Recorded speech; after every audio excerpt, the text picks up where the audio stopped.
El mundo está literalmente inundado de sociedades secretas. Sus miembros van desde ciudadanos ignotos y excéntricos hasta importantes ejecutivos de empresas, bancos y aún gobiernos. Algunas se han hecho famosas en los últimos años gracias al auge de la literatura conspirativa. Tres de ellas llaman particularmente la atención: Skull and Bones, el grupo Bilderberg y el Consejo de Relaciones Exteriores, o CRE. Para sus miembros son nada más que inocentes fraternidades o meros grupos creativos. Para sus detractores, gobiernos mundiales paralelos. En algún punto, en el medio de ambas versiones, seguramente se encuentra la verdad.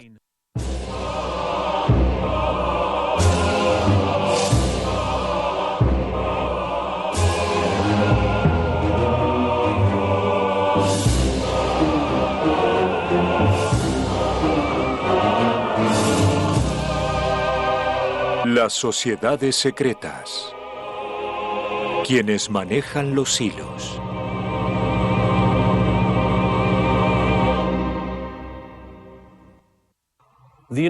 Estados Unidos es el país más poderoso del mundo, la única superpotencia sobreviviente que dicta la agenda mundial. Paradójicamente, el sistema político del campeón de la democracia fue construido sobre pactos secretos, fraternidades y sociedades de las que poco o nada se sabe. Las sociedades secretas tuvieron activa participación en la construcción de los sistemas de gobierno de los Estados Unidos. La francmasonería, por ejemplo, dejó su huella en la Declaración de la Independencia, Constitución y en docenas de símbolos patrios, desde el Gran Sello de los Estados Unidos hasta su moneda nacional. La pasión norteamericana por reunirse en grupos de afinidad y cultivar rituales y secretos también tuvo eco en las universidades donde se desarrolló el sistema de fraternidades.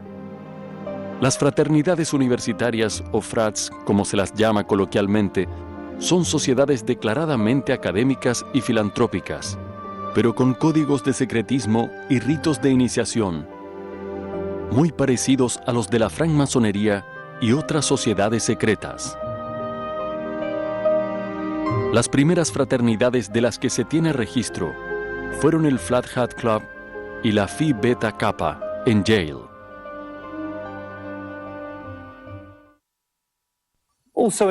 En Yale surgió también una de las fraternidades más enigmáticas y famosas del mundo, por cuyos salones pasó y pasa la crema y nata de la sociedad norteamericana: Skull and Bones. Skull and Bones fue creada en 1832 y su nombre original era Club Eulogian. Su fundador fue un comerciante llamado William Huntington Russell, dueño de la Russell & Co., una empresa de transportes que amasó su fortuna transportando nada menos que opio a China durante la llamada Guerra del Opio. El nombre de Skull and Bones probablemente devenga de una curiosa costumbre. Durante sus reuniones en la capilla del campus de Yale, solían colgar una calavera y dos tibias cruzadas sobre la puerta para no ser molestados. También gustaban denominarse Orden de la Muerte, Estrella de la Cooperación o simplemente la Orden. En 1856, 24 años después de su fundación, consiguieron un importante predio en el campus de la universidad y constituyeron allí su sede oficial, un edificio de piedra que aún subsiste en la actualidad. Lo llamaron La Tumba. La tumba tiene una distribución laberíntica y oscura. Se trata de 3 enormes plantas y un ático. Hay múltiples salones y gabinetes secretos, recámaras habitadas por maniquíes cubiertos por armaduras, candeleros, viejas fotos, banderas, manuscritos y una siniestra colección de huesos supuestamente pertenecientes a figuras históricas. Entre ellos, las calaveras del revolucionario mexicano Pancho Villa y el jefe indio Jerónimo, y hasta la del dictador panameño General Omar Torrijos. En lo más recóndito del laberinto hay una bóveda con el enigmático número 322 en la puerta. En su interior, solo 2 sillas y una mesa. Es allí donde el iniciado debe encontrarse con la Madame. Un esqueleto que se supone es el de Madame Pompadour. La pasión por los huesos y calaveras podría ser considerada de mal gusto, pero inocente. Sin embargo, una acusación mucho más grave pesa sobre la Orden de la Muerte, su simpatía por los nazis. Los detractores de Skull and Bones insisten con que la orden no es originalmente norteamericana, sino un desprendimiento de alguna orden germánica filonazi. Es bastante probable que así sea. Su fundador, William Russell, vivió en Alemania durante años antes de regresar al último año de Yale. Fue al regresar a los Estados Unidos que fundó la fraternidad. El propio número 322, según sus detractores, esconde un mensaje codificado que reúne el año de su fundación, 1832, con el segundo capítulo de una orden internacional. Según Alexandra Robbins, graduada en Yale y autora de un libro sobre el tema, en sus gavetas guardan una nutrida colección de objetos y memorabilia nazi y celebran sus cenas con la platería original de Adolf Hitler. Buena parte de su liturgia es realizada en alemán. ¿Quién fue el tonto? ¿El hombre sabio? ¿El mendigo o el rey? Rico o pobre, en la muerte son todos iguales. Gran parte del aparato industrial militar norteamericano de principios del siglo XX colaboró con el régimen nazi, contribuyendo enormemente con su ascenso al poder. Es un dato que no todos conocen. Tampoco es un dato publicitado, la fuerte presencia de destacados bondsmen en las relaciones germano-americanas de la preguerra. Pero la historia siempre queda registrada y el pasado vuelve para perseguirnos. En 1930, Prescott Sheldon Bush, padre de George H. y abuelo de George W. Bush, miembro de la orden Skull and Bones desde 1917 y presidente de la Union Banking Corporation, realizó beneficiosos negocios con Fritz Thyssen, el magnate del acero alemán y proveedor principal de la maquinaria de guerra de Hitler. La UBC fue cerrada por el presidente Truman durante la Segunda Guerra Mundial, amparado en la ley de comercio con el enemigo. En otras palabras, por hacer negocios con los nazis. Varios otros directores de Union Banking Corporation en New York eran bondsmen de la camada 1917, al igual que Bush, Roland Harriman y Ellery Sedgwick James. En 1938, Prescott Bush, entonces socio ejecutivo de Brown Brothers Harriman, concedió un préstamo a la Alemania de Hitler para importar combustible de la Standard Oil. En 1941, el mismo año en que Estados Unidos entró en guerra contra el Tercer Reich, la Standard Oil de la familia Rockefeller, varios de ellos, Skull and Bones, tenían 6 buques petroleros con bandera panameña y tripulación alemana transportando combustibles desde sus refinerías en Estados Unidos hasta las Islas Canarias, donde se abastecían los submarinos alemanes. Mientras tanto, los primeros soldados americanos comenzaban a morir en los campos de batalla europeos. El investigador Anthony Sutton afirma que Skull and Bones no es en absoluto una sociedad americana, sino una rama de una sociedad secreta extranjera. Presumiblemente, esta es una de las razones por las que el secretismo es tan vital. Sin embargo, la lista de sus miembros es un verdadero quién es quién de la alta sociedad americana. Muchos de ellos personalidades influyentes, baluartes del modo de vida americano. Pertenecer a Skull and Bones tiene ciertamente sus privilegios. Por lo menos 3 presidentes norteamericanos fueron o son bondsmen: G.W. Bush, su padre George H. Bush y William Taft. Y los rumores de que este pequeño club de ricos maneja los hilos del poder americano y por ende mundial, poniendo a sus cofrades en puestos claves de poder, encontró sustento en un detalle no menor. En las elecciones de 2004 sucedió lo inimaginable. Tanto el candidato republicano G.W. Bush como su rival demócrata John Kerry eran ambos miembros de Skull and Bones. Es decir, previo a competir en representación de partidos, que en teoría representaban visiones políticas distintas, juraron fidelidad a los mismos principios misteriosos. Y peor aún, comparten secretos que desconocen sus propios electores. La pregunta del millón para los ciudadanos norteamericanos y para el mundo todo es, ¿ponen los Bonesmen sus fidelidades fraternales por encima de sus responsabilidades cívicas? Como lo demuestra el renombrado caso del BCCI, la respuesta es un rotundo sí. A fines de los 80 se desató el escándalo del Banco de Comercio y Crédito Internacional. El BCCI fue acusado de lavar dinero de narcotráfico y financiar operaciones terroristas. El escándalo salpicaba al gobierno de los Estados Unidos, ya que el banco operaba libremente en dicho país y además contribuía regularmente con las campañas políticas. La administración del Bonesman George H. Bush bloqueó la investigación, que de todas formas recayó sobre una comisión del Senado dirigida por el Bonesman John Kerry. El BCCI fue absorbido por bancos más reputables y nunca más se volvió a hablar del tema. ¿A quién responde Skull and Bones? ¿Hasta qué punto pueden presionar los Bonesmen sobre las decisiones de otros miembros? Tal vez asomándonos a sus rituales de iniciación, podremos vislumbrar qué poder tiene la sociedad sobre sus cofrades, ya sean hombres de negocios, intelectuales o políticos, y aventurar cómo lo utiliza cuando así se requiere.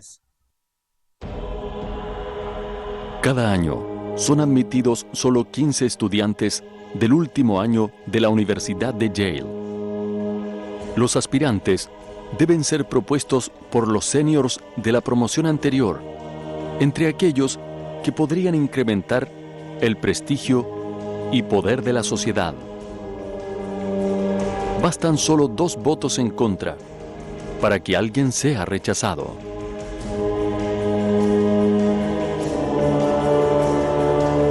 Durante la iniciación, los candidatos deben contar todos sus secretos sexuales. Finalmente, se les pide que realicen varios juramentos, besar pies y beber sangre. Luego, se recuestan desnudos sobre un ataúd y tras masturbarse a la vista de todos, juran jamás admitir pertenecer a la orden. A esto le sigue la comparecencia ante sus futuros compañeros enmascarados para la ocasión. Allí están el tío Toby, los caballeros, el pequeño diablo, Don Quijote y el Papa. La ceremonia culmina con una gran fiesta que se prolonga durante horas. Imaginarse a presidentes de los Estados Unidos en esta situación es muy perturbador, pero aún más perturbador es entender que ahora el candidato está sujeto a chantaje posterior. Todos los cofrades han sido testigos de lo propio del iniciado.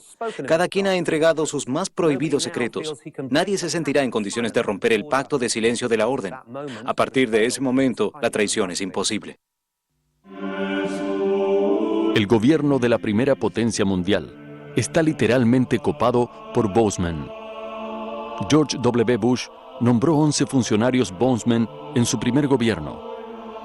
También hay varios senadores, congresistas y miembros de la Corte, jefes de la CIA, la Reserva Federal y directores de bancos como el JP Morgan Chase, Morgan Stanley y Dean Witter.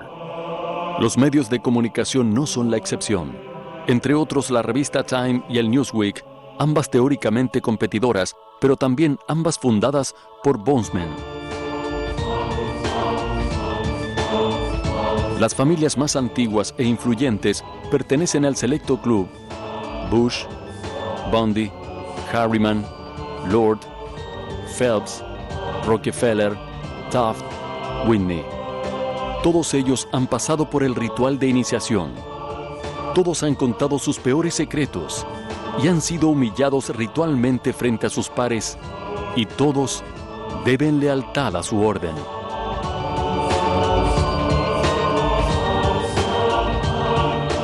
Se estima que existen en la actualidad unos 800 Bonesmen vivos, la mitad de ellos activos y en puestos clave de la economía y la política americanas.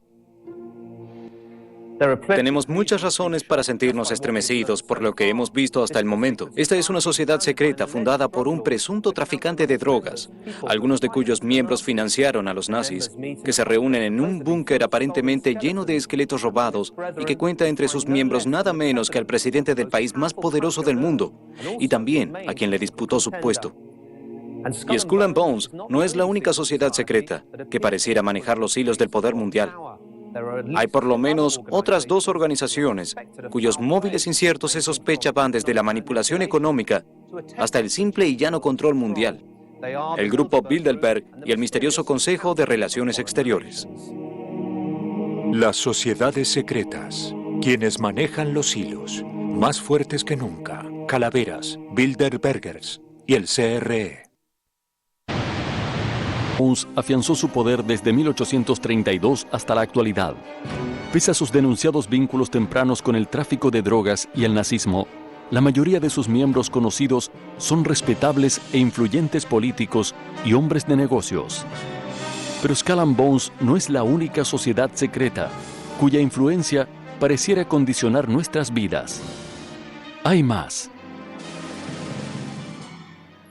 Una de las organizaciones más sospechadas de manejar los hilos del poder mundial, tras la fachada de una organización filantrópica, es el CRE, o Consejo de Relaciones Exteriores. Se esconden aquí en Washington, D.C., en el 7º piso de este edificio. Se definen como un recurso apartidario de información y análisis. Es decir, un inocente centro creativo. ¿Son lo que dicen ser? La respuesta podría encerrar la explicación de muchos de los eventos que nos suceden diariamente y que parecieran ser obra de nuestra voluntad soberana. El Consejo de Relaciones Exteriores se gestó durante la Primera Guerra Mundial, cuando una fraternidad universitaria presentó al presidente Woodrow Wilson una propuesta que detallaba opciones para fortalecer las democracias cuando el Kaiser Guillermo II fuera finalmente derrotado. La propuesta fue apoyada por el coronel Edward Mandell House, consejero del presidente Wilson. Wilson presentó el proyecto al Congreso en enero de 1918 y su fundación oficial se produjo en 1921. Sus primeros aportantes fueron las familias más poderosas de los Estados Unidos: Rockefeller, Mellon, Harriman, Schiff, Cohn, Love y Carnegie. Y también fue apoyada por ciudadanos extranjeros, especialmente el magnate y colonizador sudafricano Cecil Rhodes y los banqueros europeos Warburg y Rothschild. Del CRE se sabe quiénes son sus miembros, directivos y actividades, o por lo menos así parece. Su sede está en Park Avenue, esquina calle 68 de Nueva York. Sus informes se bajan libremente de Internet, donde publica una completa página en www.cfr.org. Cuenta con un periódico que es la publicación de análisis político más prestigiosa de los Estados Unidos, Foreign Affairs. En apariencia no tienen nada que ocultar. Sin embargo, sus detractores proclaman que todo eso no es más que una fachada, que se trata lisa y llanamente de una peligrosa organización abocada a lograr un completo dominio mundial a través de la economía y las finanzas. En otras palabras, ejecutivos que buscan privatizar el poder mundial. Según los críticos, la estrategia del CRE es controlar ambos lados de cada conflicto. Sus fines últimos serían la creación de un gobierno mundial privado, manejando a los países cual corporaciones. Para lograr su objetivo, el CRE debería primero erosionar sistemáticamente las estructuras de todos los estados soberanos. Luego, propiciar la estandarización sociocultural y finalmente imponer un sistema financiero globalizado bajo su control. Todo esto se completaría con la organización de un sistema de guerra global que mantenga unidas a las masas mediante la creación de un enemigo común, real o imaginario. Cualquier coincidencia con la realidad tal vez sea pura casualidad. Pero ¿puede una organización, por más que se lo proponga, doblegar al mundo entero? Si así fuera, ¿cuánto poder debería reunir? Para ser admitido entre los selectos 4.200 miembros que tiene actualmente el CRE, ¿Es condición indispensable ser americano o estar a punto de obtener la ciudadanía? ¿Son bien recibidos los altos directivos de instituciones financieras, grandes industriales y medios de comunicación social, investigadores y académicos, altos oficiales militares, políticos, funcionarios públicos y los decanos de universidades y centros de estudios? Sus análisis identifican amenazas, oportunidades, fuerzas y debilidades, para luego brindar planificaciones estratégicas, tácticas y operativas en todos los ámbitos de interés para los Estados Unidos. La pregunta ¿es esto para bien o para mal? La lista de sus miembros más notables haría el festín de cualquier conspirativista. Entre sus miembros más conocidos se cuentan David Rockefeller, Henry Kissinger, Bill Clinton, la exsecretaria de Estado Madeleine Albright, el multimillonario húngaro-americano George Soros, el juez de la Corte Suprema Stephen Breyer, Lawrence A. Teach, presidente de la cadena Lowe CBS, el secretario de Estado general Colin Powell, Jack Welch, expresidente de General Electric, la actual secretaria de Estado de los Estados Unidos, Condoleezza Rice, W. Thomas Johnson, presidente de CNN, Katharine Graham, presidenta del grupo Washington Post, Newsweek e International Herald Tribune. También Alan Wells Dulles, padre fundador de la CIA. Y el banquero Paul Moritz Warburg, nacido en Alemania y emigrado a los Estados Unidos, donde en 1913 diseñó y promovió la legislación que crearía el Banco de la Reserva Federal, el Banco Central Norteamericano, cuyos capitales no son públicos como podría suponerse, sino que están en manos de bancos privados. La Reserva Federal no es la única institución relacionada con el CRE. El Fondo Monetario Internacional y el Banco Mundial son también creaciones de miembros del CRE. Esas tres organizaciones controlan buena parte del capital mundial, así como sus políticas de distribución y ayuda, es decir, deciden quién gana y quién pierde. Tanto el FMI como el Banco Mundial han sido muy cuestionados durante muchos años por sus pésimos manejos de las crisis mundiales, donde en lugar de obrar como prestamistas de última instancia, tal como sus estatutos lo ordenan, se dedicaron a dictar las políticas macroeconómicas de los países más endeudados, ahogándolos con mayores deudas y con resultados catastróficos para países como Brasil, Argentina, Turquía y México. Joseph Stiglitz, Premio Nobel de Economía, denunció el accionar del fondo, sugiriendo que era el verdadero causante de las crisis. No se trata de una versión desinformada.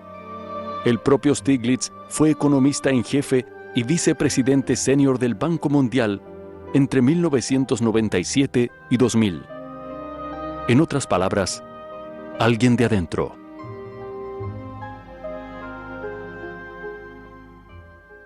Si observamos cómo el precio de los medicamentos genera gigantescas ganancias para quienes los producen, mientras provocan la muerte de millones de personas que no pueden adquirirlos, si nos detenemos a pensar el daño irreparable que realizan las corporaciones multinacionales en los países del tercer mundo, si estudiamos los mecanismos de préstamo usurario del sistema bancario mundial que cíclicamente provocan crisis que hunden países enteros en la miseria, vale preguntarse, ¿es la guerra económica más efectiva que la guerra convencional a la hora de obtener el poder mundial? ¿Serán los miembros del CRE los encargados de llevarla a cabo? ¿O será todo fruto de la propia naturaleza del sistema capitalista? La idea de un mundo gobernado por corporaciones privadas orquestadas por el CRE podría sonar disparatada. Estas corporaciones facturan en su conjunto casi 2 veces el PBI de los Estados Unidos y emplean a más de 25 millones de personas en los Estados Unidos solamente. Su poder es lo suficientemente fuerte como para torcer varios brazos políticos en todo el mundo. Quizás el CRE sea solo un centro de intelectuales y académicos, como afirman sus miembros, Pero algo es seguro: la enorme influencia que necesariamente tiene el accionar mancomunado de semejante lista de poderosos, para bien o para mal. ¿Qué otras sociedades secretas mueven los hilos, o mejor dicho, qué otras sociedades mueven en forma secreta las piezas del tablero mundial?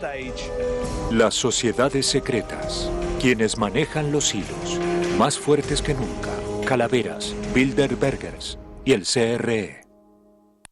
La mayoría de los expertos coinciden en que una de las características de las sociedades secretas actuales es que tienen un basamento ya no ideológico, sino puramente económico. En la práctica, esto significa que utilizan su influencia dentro del mundo corporativo para poner a países enteros al servicio de sus intereses. El ciudadano medio no tiene idea de cómo se toman las decisiones estratégicas nacionales. Y su voto muchas veces solo sirve para generar cambios a larguísimo plazo, que muchas veces son solamente cosméticos. Si una sociedad secreta reúne todas las características para que sus verdaderas intenciones sean sospechadas, ella es el Grupo Bilderberg, seguramente el club más exclusivo del mundo y tal vez la organización que realmente controla el mundo. El Grupo Bilderberg fue llamado así porque la primera reunión se hizo en 1954 en el Hotel Bilderberg en Osbeek, Holanda. Sus fundadores fueron Joseph Ratzinger, un polaco de ideas socialdemócratas, y el príncipe Bernardo de Holanda. En sus reuniones anuales realizadas desde entonces, que constituyen un hito en la política internacional. Cada país tiene dos invitados, uno conservador y otro liberal. Según el príncipe Bernardo, el grupo nació como una entidad destinada a fortalecer la unidad atlántica del norte, a frenar el expansionismo soviético y a fomentar la cooperación y el desarrollo económico de los países occidentales.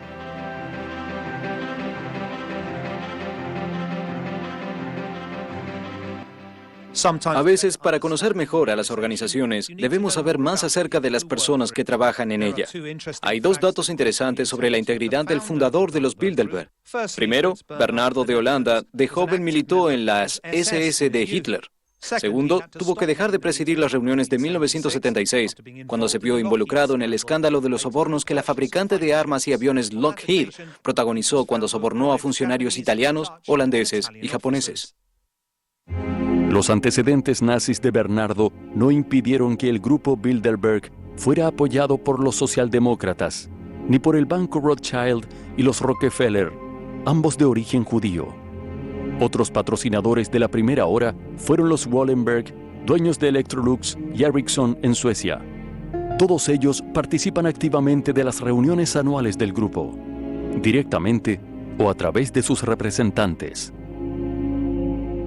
Lo único que esto confirma es que a la hora de tomar decisiones que afectan al mundo, las ideologías quedan a un lado. Después de todo, los negocios son los negocios. El lugar de reunión, la agenda y los participantes no son secretos, pero sí lo son los tópicos discutidos, ya que la reunión es a puertas cerradas y sus detalles no se publicitan. La conferencia se desarrolla un fin de semana de mayo y dura 3 días, coincidentemente poco antes de la reunión anual del G8. Una caravana de limusinas negras deposita a los invitados en un lujoso hotel o palacio fuertemente custodiado por la policía y los servicios secretos de los países invitados. Entre sus invitados hay financistas, capitanes de la industria, dueños de medios, políticos y gobernantes de Europa y América del Norte.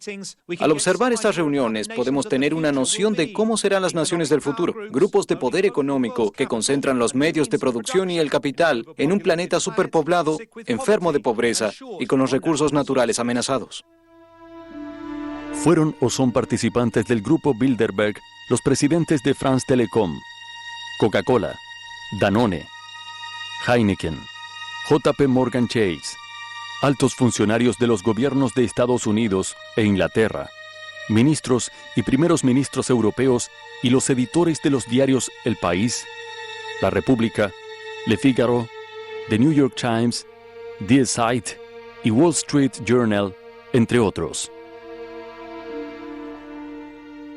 ¿Qué tenemos que pensar cuando una reunión estratégica tiene como participantes a los dueños de los principales medios y, sin embargo, su temario sigue siendo un secreto? ¿Cuál es la lealtad que deben dichos medios a sus lectores y cuál a esta sociedad secreta de poderosos? La principal teoría conspirativa sobre el grupo Bilderberg sostiene que constituye en realidad un laboratorio de ensayo para las decisiones que los países y corporaciones poderosas tomarán después. Según esta teoría, los invitados exponen sus puntos de vista a las propuestas de los más poderosos. Así, es posible prever cómo reaccionarán en la vida real y adaptar los cursos de acción correspondientes.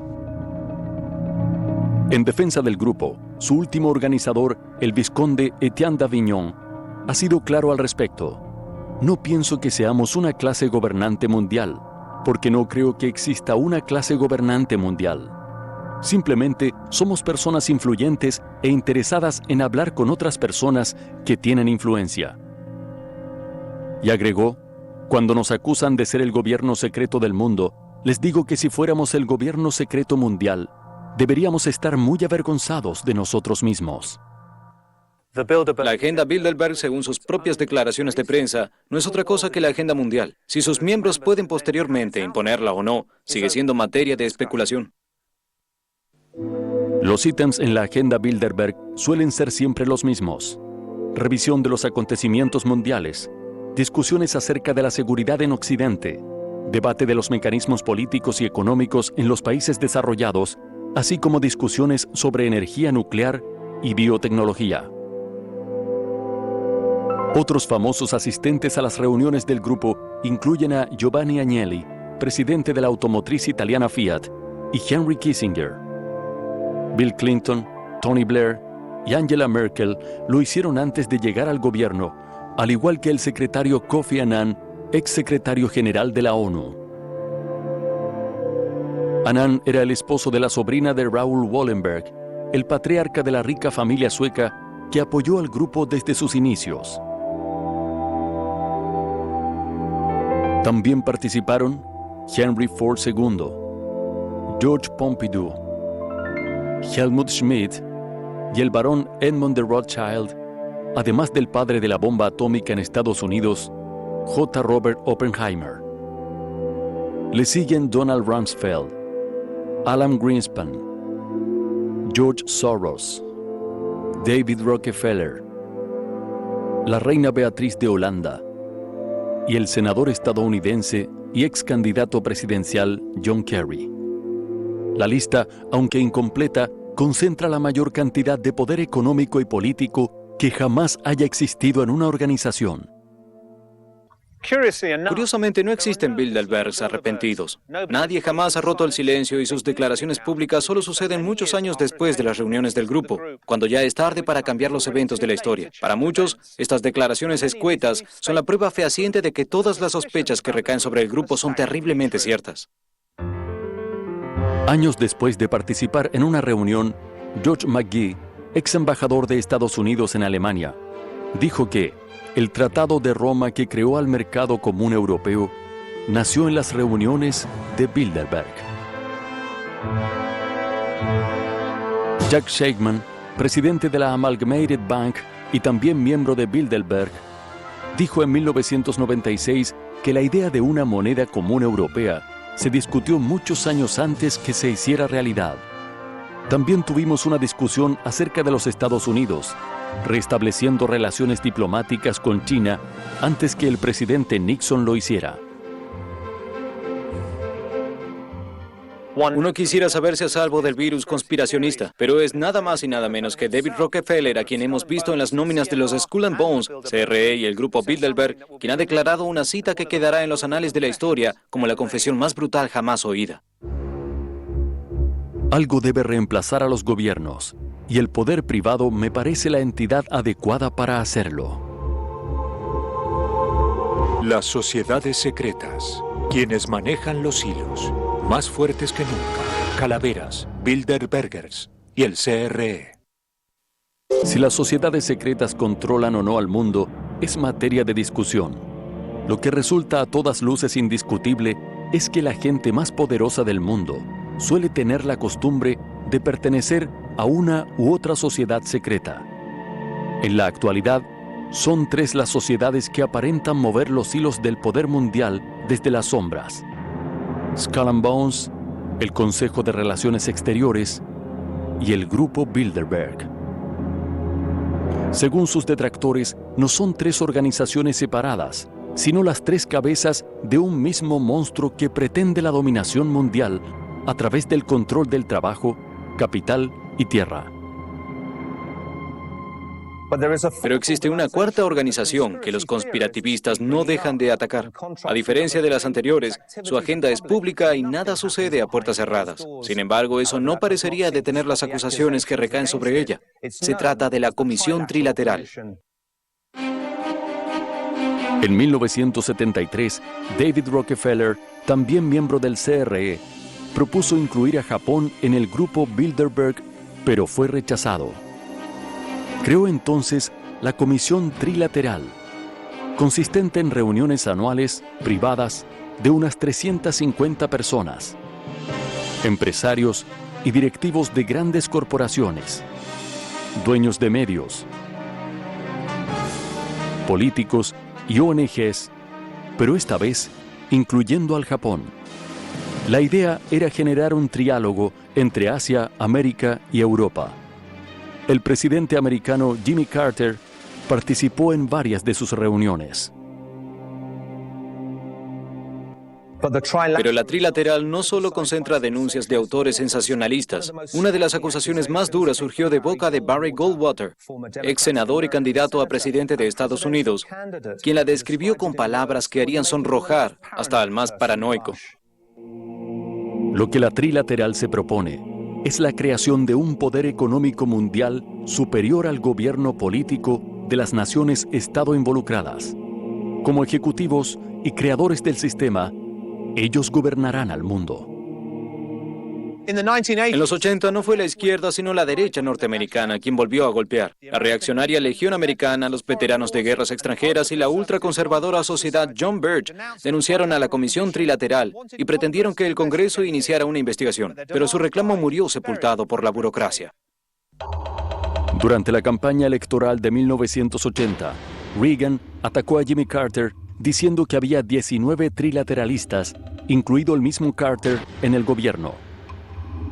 Luego, prometió que si resultaba electo, no pararía hasta descubrir todos los secretos de la Comisión Trilateral.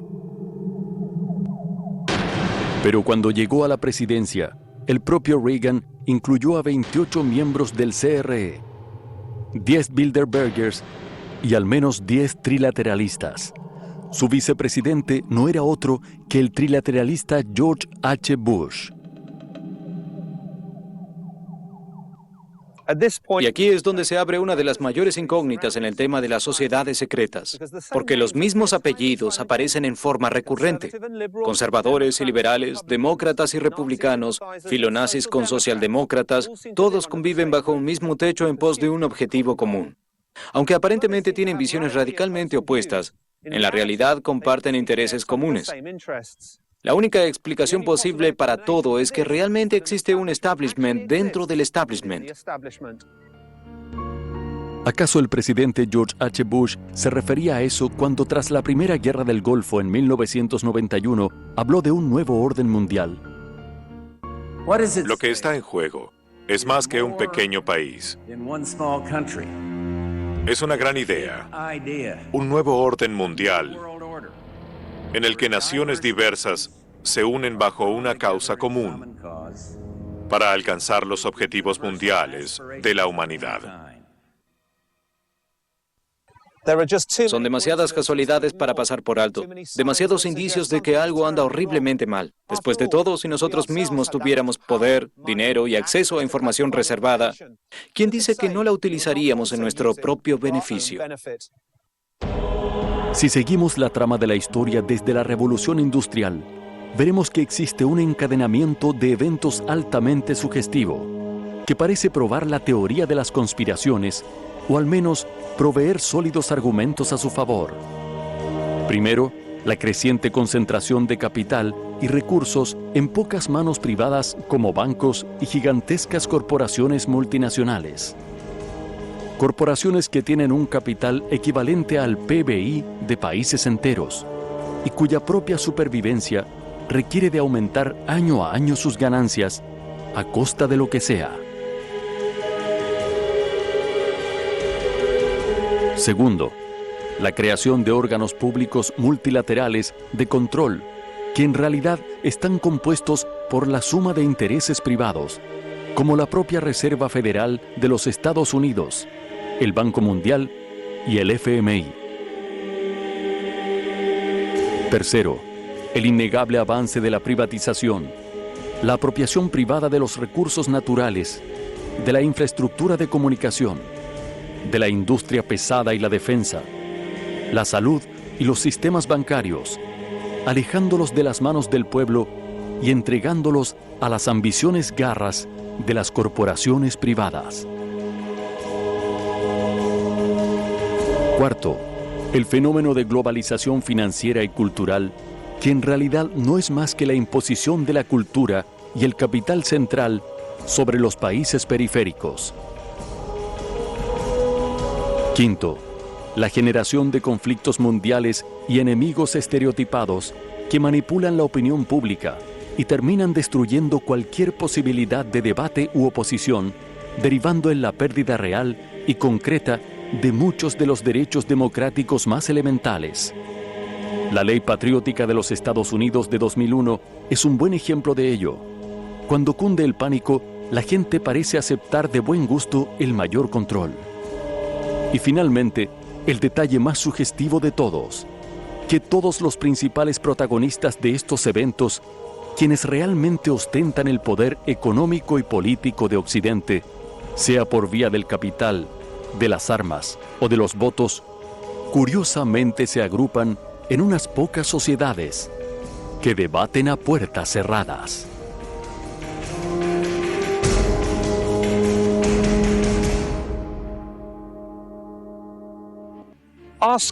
¿Son Skull and Bones, el CRE, el Grupo Bilderberg y la Comisión Trilateral la causa o la consecuencia?